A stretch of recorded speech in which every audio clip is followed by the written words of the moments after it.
Tuko katika mchuano kati ya unga wa kawaida na unga wa Oryx.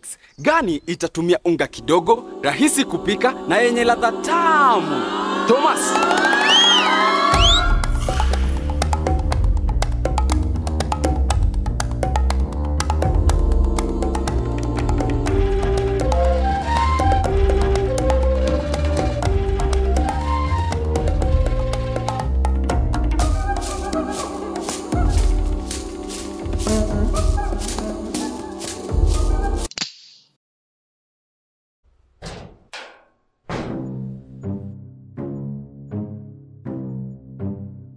Anaonja unga wa kawaida, ni mgumu, mbichi na wenye unga.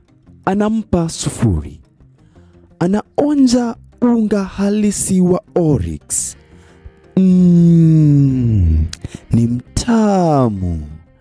Oryx imeidhinishwa kwako na referee wa leo kama unga bora na halisi wa kutumia. Inapatikana katika duka zote zilizo karibu nawe. Shika pakiti yako leo.